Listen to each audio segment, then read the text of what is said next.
முக்கிய செய்தி. ஈரோடு கிழக்கு தொகுதி இடைத்தேர்தலில் திமுக சார்பில் வி.சி. சந்திரகுமார் போட்டியிடுவதாக தகவல் வெளியாகியிருக்கிறது. இது தொடர்பான விவரங்களுடன் இணைகிறார் நமது செய்தியாளர் இளங்கோவன். வணக்கம் இளங்கோவன். நேற்றுதான் காங்கிரஸ் கட்சியின் மாநில தலைவர் செல்வ பெருந்தகை திமுக ஈரோடு கிழக்கு தொகுதியில் போட்டியிடப் போவதாக அறிக்கை ஒன்றை வெளியிட்டார். அதனைத் தொடர்ந்து இன்று திமுக சார்பாக வி.சி. சந்திரகுமார் போட்டியிடுவதாக தகவல் வெளியாகியிருக்கிறது. இந்த வி.சி. சந்திரகுமாரின் பின்னணியை எங்களுக்கு விளக்குங்கள். நிச்சயமாக கணக்காக ஈரோடு கிழக்கு சட்டமன்ற தொகுதிக்கான இடைத்தேர்தல் வருகிற பிப்ரவரி 5ஆம் தேதி நடைபெறும் நிலையில் நேற்று ஈரோடு மாநகராட்சியில் வேட்புமனு தாக்கலானது தொடர்ந்து நடைபெற்று வருகிறது. இந்த பணிக்காக ஏராளமான போலீசாரும் அலுவலர்களும் ஈடுபடுத்தப்பட்டு வருகின்றனர். இந்த நிலையில் வரும் சட்டமன்ற அந்தந்த நடைபெறும் சட்டமன்ற தேர்தலில் திமுக காங்கிரஸ் கூட்டணியிடையே யார் போட்டியிடுவது என்ற கட்சியினிடையே பொதுமக்களிடம் நிலவு வந்த நிலையில் இன்று திமுக சார்பாக வி.சி. சந்திரகுமார் போட்டியிடுவார் என அறிவிக்கப்பட்டுள்ளது. ஈரோட்டை சேர்ந்த இவர் ஜவுளி மொத்த வியாபாரம் செய்து வருகிறார். 1987 திமுக வார்டு பிரதிநிதியாகவும் விஜயகாந்த் ரசிகர் மன்ற தலைவராக இருந்துள்ளார்.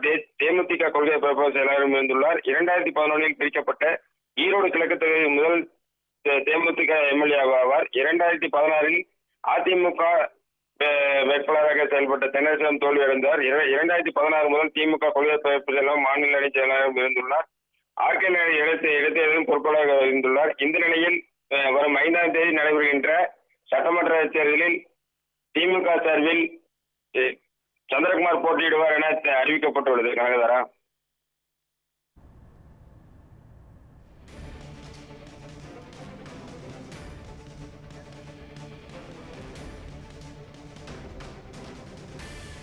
ஈரோடு கிழக்கு தொகுதியில் திமுக சார்பாக போட்டியிட போகும் வி.சி. சந்திரகுமார் குறித்த தகவல்களை பகிர்ந்தமைக்கு நன்றி இளங்கோவன்.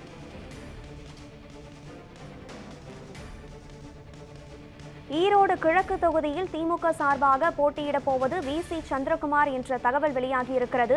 இது குறித்தான தனது பார்வையை பதிவிட நம்முடன் இணைகிறார் நமது பொறுப்பாசிரியர் மரியரீகன். வணக்கம் மரியரீகன், சொல்லுங்கள். ஈரோடு கிழக்கு தொகுதியில் போட்டியிட போகும் திமுக வேட்பாளர் அறிவிக்கப்பட்டிருக்கிறார். இது குறித்தான தங்களுடைய அரசியல் கண்ணோட்டத்தை பதிவு செய்யுங்கள். கனகதாரா, நீங்கள் குறிப்பிட்டதை போல தற்பொழுது வி.சி. சந்திரகுமார் ஈரோடு கிழக்கு தொகுதியினுடைய திமுக வேட்பாளராக அறிவிக்கப்பட்டிருக்கிறார். ரொம்ப முக்கியத்துவம் வாய்ந்த ஒரு அரசியல் மூவாக பார்க்கப்படுகிறது. ஏனென்றால் ஈரோடு கிழக்கு தொகுதியினுடைய இடைத்தேர்தலில் யார் வெற்றி பெறுவார்கள் என்கிற ஒரு எதிர்பார்ப்பானது எழுந்திருக்கிறது. இந்த தேர்தலில் யார் யார் களமிறங்குவார்கள், யார் யாருக்கு இடையிலான போட்டியானது நிலவும் என்கிற ஒரு பார்வையும் முன்வைக்கப்பட்டிருக்கக்கூடிய நிலையில் தற்போது ஒரு முக்கியமான ஒரு நடவடிக்கையை திமுக எடுத்திருக்கிறது. நேற்றைக்கு தமிழ்நாடு காங்கிரஸ் கமிட்டியினுடைய தலைவர் செல்வ பெருந்தகை ஒரு அறிக்கையை வெளியிட்டார். அதில் திமுகவினுடைய கோரிக்கையை ஏற்றும் ஈரோடு கிழக்கு தொகுதியினுடைய இடைத்தேர்தலில் காங்கிரஸ் கட்சி போட்டியிடாமல் விலகி இருப்பதாக கூறியிருந்தார். காரணம் என்னவென்றால், காங்கிரஸ் கட்சி தான் 2021 நடந்த ஈரோடு கிழக்கு தொகுதியினுடைய சட்டமன்ற தேர்தலில் களம் கண்டது. தொடர்ச்சியாக அதற்கு பின்பு 2023 நடந்த இடைத்தேர்தலிலும் கூட காங்கிரஸ் கட்சி தான் ஈரோடு கிழக்கு இடைத்தேர்தலில் தன்வசப்படுத்தி இருந்தது. இந்த வெற்றிக்கு திமுகவினுடைய பங்களிப்பு என்பது ரொம்ப முக்கியமான ஒன்றாக பார்க்கப்பட்ட பின்னணியில் தற்பொழுது ஈரோடு கிழக்கு தொகுதியினுடைய இடைத்தேர்தலினுடைய வேட்பாளராக திமுகவினுடைய வி.சி. சந்திரகுமார் நியமிக்கப்பட்டிருக்கிறார். வி.சி. சந்திரகுமார் ஏற்கனவே தேமுதிகவினுடைய ஒரு முக்கியமான பிரமுகராக இருந்தார்.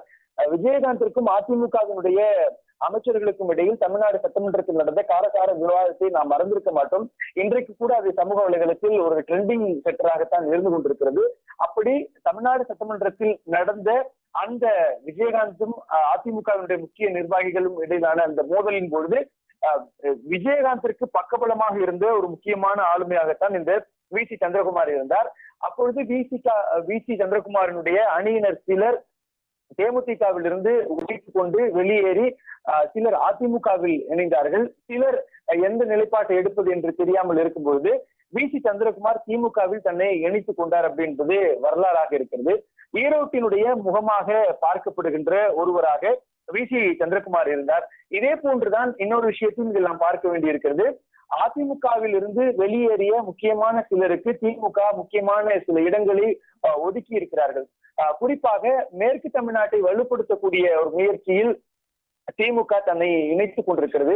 ஏனென்றால் மேற்கு தமிழ்நாடு கள்ளக்குறிச்சி தொடங்கி கோவை வரை ஒரு பரந்துபட்ட நிலப்பகுதியில் அதிகமான செல்வாக்கு மிக்க தலைவர்களாக அதிமுகவுடைய முக்கிய நிர்வாகிகள் தான் இருக்கிறார்கள். தங்கமணி ஆகட்டும் அல்லது வேலுமணி ஆகட்டும், அதே போன்று செங்கோட்டையன், தம்பிதுரை என்று முக்கியமான ஆளுமைகள் எல்லாமே மேற்கு தமிழ்நாட்டிற்குள் இருக்கும் பொழுது மேற்கு தமிழ்நாட்டை வலுப்படுத்தக்கூடிய ஒரு முயற்சியில் தற்பொழுது திமுக இறங்கி இருக்கிறது.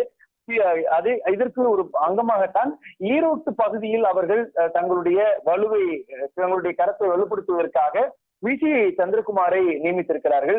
தேமுதிகவில் இருந்து வி.சி. சந்திரகுமார் திமுகவுக்கு வந்தபொழுது கூட அவருக்கு முக்கியமான பொறுப்புகள் கொடுக்கப்படவில்லை. அவர் அதிர்ச்சியில் இருக்கிறார் அல்லது அவர் ஒதுக்க வைக்கப்பட்டிருக்கிறார் என்கிற பேச்சு எழுந்திருக்கிறது. ஏனென்றால் அமமுக அதற்கு முன்பாக அதிமுகவிலிருந்து வெளியேறி திமுகவிற்குள் வந்த தங்கத்தமிழ்ச்செல்வனுக்கு தேனி தொகுதியானது நாடாளுமன்ற தேர்தலிலும் ஒதுக்கப்பட்டது. அதுக்கு முன்பாக சட்டமன்ற தேர்தலிலும் ஒதுக்கப்பட்டது. அவர் இன்றைக்கு தன்னுடைய அரசியல் இருப்பை தக்க வைத்துக் கொள்ளக்கூடிய ஒரு சூழலில் இருக்கிறார்.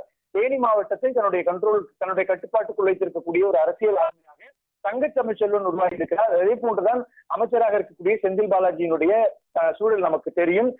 அதிமுகவினுடைய முக்கியமான ஒரு அமைச்சராக இருந்த ஒருவர் திமுகவுக்கு வந்த பிறகு கொங்கு மண்டலத்தினுடைய என்று சொல்லப்படுகின்ற இந்த மேற்கு தமிழ்நாட்டை முழுவதுமாக தன்னுடைய கட்டுப்பாட்டுக்குள் வைத்திருக்கின்றார். யார் வெற்றி பெறுவார்கள் என்பதை தீர்மானிக்கக்கூடிய இடத்தில் கூட அமைச்சராக தற்பொழுது இருக்கக்கூடிய செந்தில் பாலாஜி இருக்கிறார் என்கிற ஒரு பார்வை இருக்கும் பொழுது தேமுதிகவிலிருந்து வெளியே வந்து திமுகவில் இருந்த வி.சி. சந்திரகுமாருக்கு எந்த விதமான முக்கியத்துவமும் கொடுக்கப்படவில்லை என்ற ஒரு பேச்சு இருக்கும் பொழுது வி.சி. சந்திரகுமாரை தற்பொழுது ஈரோடு கிழக்கு இடைத்தேர்தலுடைய வேட்பாளராக திமுக களமிறக்க இருக்கிறது. இதன் மூலமாக திமுக தன்னுடைய கூட்டணி கட்சியான காங்கிரஸ் கட்சியை தாண்டி தானே களத்திற்குள் செல்ல வேண்டிய ஒரு நிலை இருக்கிறது.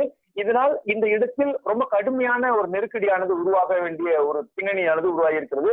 காரணம் என்னவென்றால் ஈரோடு கிழக்கு இடைத்தேர்தலில் அதிமுகவினுடைய வேட்பாளராக யார் களமிறக்கப்படுவார்கள் என்கிற பேச்சானது இன்றைக்கு அந்த கட்சியினுடைய உயர்மட்ட குழுமமாக கூட்டப்பட இருக்கிறது. ஈரோடு கிழக்கை கைப்பற்ற வேண்டும் என்கிற ஒரு முனைப்பு அதிமுகவுக்குள் எழுந்திருக்கிறது. அதே சமயத்தில் பாஜகவும் இந்த தேர்தலில் போட்டியிடலாமா என்கிற ஒரு விஷயத்தை கையில் எடுத்திருக்கிறார்கள். ஏற்கனவே 2021 சட்டமன்ற தேர்தலில் தமிழ் மாநில காங்கிரஸ் கட்சியினுடைய வேட்பாளராக அதிமுக கூட்டணியில் இடம்பெற்ற யுவராஜ் தான் ஈரோடு கிழக்கு இடைத்தேர்தலில் போட்டியிட்டிருந்தார். 2023 நடந்த அந்த ஈரோடு கிழக்கு இடைத்தேர்தலின் பொழுது யுவராஜை விலக்கிவிட்டு நேரடியாக அதிமுக களத்திற்கு வந்தது. அப்பொழுது பாஜகவும் அவர்களுக்கு துணையாக நின்றார்கள். அவர்கள் ஒரே கூட்டணியில் இருந்தார்கள். தற்பொழுது பாஜகவும் அதிமுகவும் கூட்டணியில் இல்லாத ஒரு காரணத்தினால் இப்பொழுது ஈரோடு கிழக்கு தேர்தலில் யார் போட்டியிடுவார்கள் என்பதுதான் இன்றைக்கு முக்கியத்துவம் வாய்ந்த ஒன்றாக மாறி இருக்கிறது.